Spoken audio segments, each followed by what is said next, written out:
పల్నాడు జిల్లా పెదకూరపాడు నియోజకవర్గంలో తెలుగుదేశం పార్టీ 43వ ఆవిర్భావ దినోత్సవం క్రోసూరులో ఘనంగా నిర్వహించారు.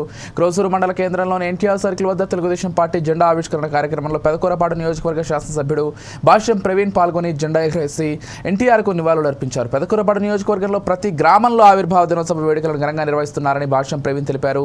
పెదకూరపాడు నియోజకవర్గం నుండి 70,000 మంది కార్యకర్తలు టీడీపీ సభ్యత్వం తీసుకున్నారని ఆయన అన్నారు.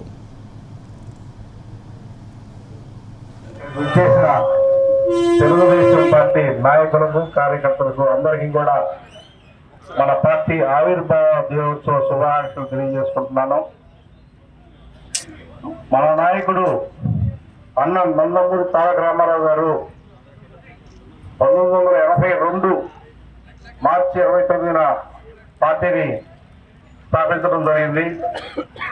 ఆ రోజు నుంచే ప్రజల్లో ఆంధ్రప్రదేశ్ ప్రజల్లో రాజకీయ చైతన్యం తీసుకొచ్చి బడుగు బలహీన వర్గాలకి ఆశాజ్యోతిగా ఉన్న ఎన్టీ రామారావు గారు ఎంతో మంది స్థానిక సంస్థల్లో కానీ ఏ ఎన్నికల్లో అయినా కూడా బీసీలకు కానీ ఎస్సీలకు కానీ రిజర్వేషన్ కల్పించి రాజకీయాల్లోకి నాయకులను తయారు చేసిన పార్టీ తెలుగుదేశం పార్టీ.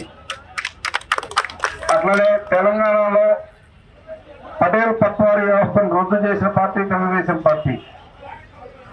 ఈ రోజున రాష్ట్రంలో 2 తెలుగు రాష్ట్రాల్లో చలామణి అన్ని పార్టీల్లో చలామణి అవుతున్న నాయకులు అందరూ కూడా మన తెలుగుదేశం పార్టీలోనే ఓనమాలు దిద్దుకొని ఇవాళ రాజకీయ నాయకులుగా చలామణి అవుతున్నారంటే అది అతిశయోక్తి కాదనేది అందరికీ తెలిసిన విషయం.